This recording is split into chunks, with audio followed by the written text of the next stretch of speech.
Bienvenidos al canal. Director y escenógrafo según Meyerhold.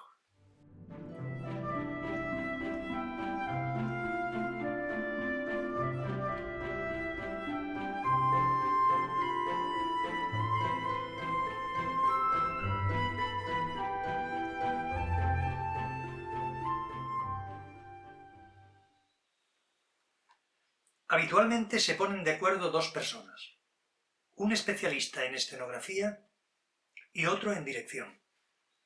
El trabajo de puesta en escena consiste, según esto, en la creación colectiva llevada a cabo por el escenógrafo y el director.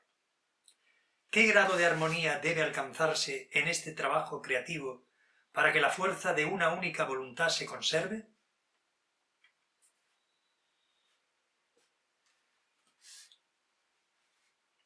Meyerhold, en su relación con el escenógrafo, nos plantea que va a hacer un trabajo de creación colectiva entre ellos dos para realizar la puesta en escena. Nosotros tenemos que criticar absolutamente esta realidad que nos plantea Meyerhold. El trabajo colectivo que realiza el director con el escenógrafo no podremos considerarlo nunca la puesta en escena. Si yo, al decir o al nombrar la mesa, señalara el libro, es decir, si dijese la mesa, mis palabras no significarían más que una confusión enorme. No estaría dirigiéndome al objeto real sobre a lo que la palabra se refiere, que sería en este caso a un cuerpo que denominamos mesa. Aquí, Meyerhold usa la puesta en escena para referirse a algo que la palabra misma contiene en su significado, es decir, lo que ponemos en escena. Pero aquí Meyerhold está tomando la parte por el todo.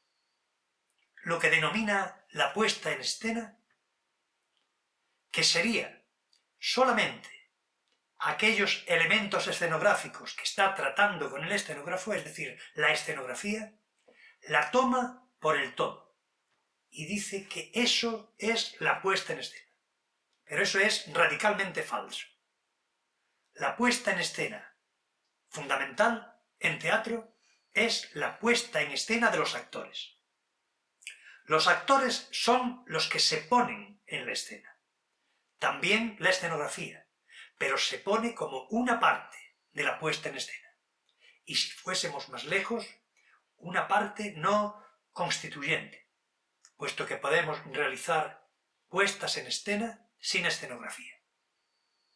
Este es el peligro. Es un peligro que ha venido acompañando el teatro a lo largo de todo el último siglo, hasta el punto de que las palabras, a fuerza de repetirlas, se ha llegado ya a convertir en una ley. Todo el mundo entiende la puesta en escena como la puesta en escena que realiza el director colectivamente con el escenógrafo, cuando esto es solamente una pequeña y no la principal parte de la puesta en escena fundamental, esencial, que es la que ponen los actores. Los actores se ponen en escena. La puesta en escena es la del cuerpo de los actores fundamentalmente. También, en parte, la del escenógrafo con el director, pero no hasta el punto de denominarlo la puesta en escena. Esto, repito, es de una importancia total, porque debemos de entender que el trabajo colectivo, ese trabajo colectivo que Meyerhold plantea, ese es un trabajo que deben de realizar todos los que participan en todo el proceso creativo. Por supuesto los actores con el director y también con el escenógrafo. Esto sería lo ideal. Pero como se ha venido durante tanto tiempo repitiendo una mentira hasta convertirla en una verdad, toda la organización teatral se ha hecho en base a esa falsedad, que la puesta en escena era la que realizan el director con el escenógrafo. Pero hace una pregunta Meyerhold al final de este párrafo y nos dice ¿cuál sería la armonía? ¿Cómo llegar a la armonía realmente para que ese trabajo colectivo que él planteaba incluso entre el director y el escenógrafo llegase a buen término? porque no siempre ese trabajo colectivo conduce a un buen lugar. Todos sabemos que siempre hay roces entre el escenógrafo y el director en muchísimas de las cuestiones que plantean, porque siempre parecería que la última palabra la tiene que tener el director sobre el escenógrafo, cuando esto en realidad no tiene por qué ser directamente así.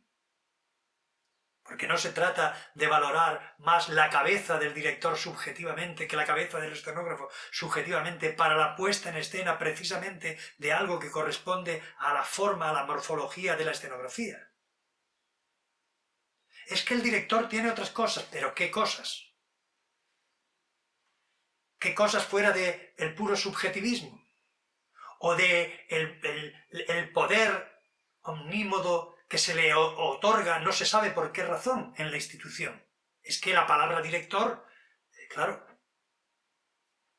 suena mucho, tiene una influencia muy fuerte políticamente. Pero ¿esto es realmente lo que ocurre? ¿Esto es lo que necesita la institución? ¿O es algo impuesto? ¿O es algo que nos viene de fuera de la institución? Son otras las razones que están ocultas y que hace que esto suceda de esta forma y no de otra.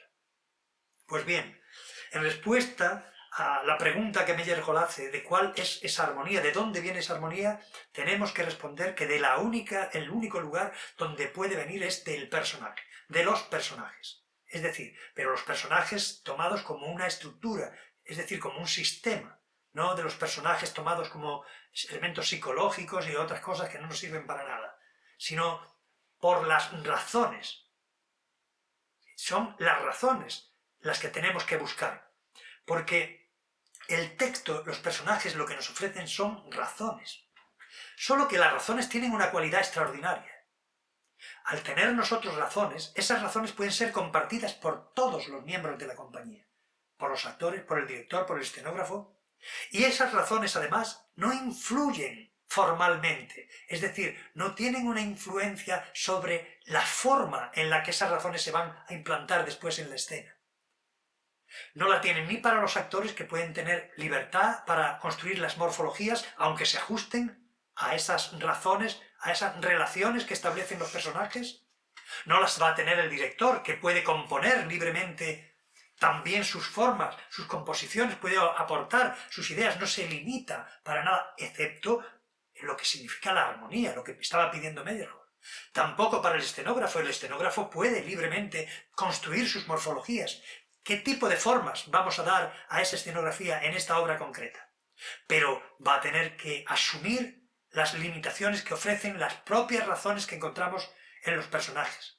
En los textos literarios, cuando disponemos de texto literario, o en los textos dramáticos, si la construcción dramática no viene de un autor que esté muerto, sino que pertenece al director mismo, o a un autor que esté vivo, o a un grupo o al propio grupo que establece cuál es el texto dramático del que partimos. Esas razones permiten la armonía de todos los elementos. Pero no, por supuesto, tenemos que entrar a entender una puesta en escena que es solamente una parte, que además no está resuelta ni la relación entre el director y el escenógrafo. Tenemos que tomar esa parte como un todo, falseando absolutamente el proceso de construcción de los personajes y haciendo un daño enorme a la institución del teatro.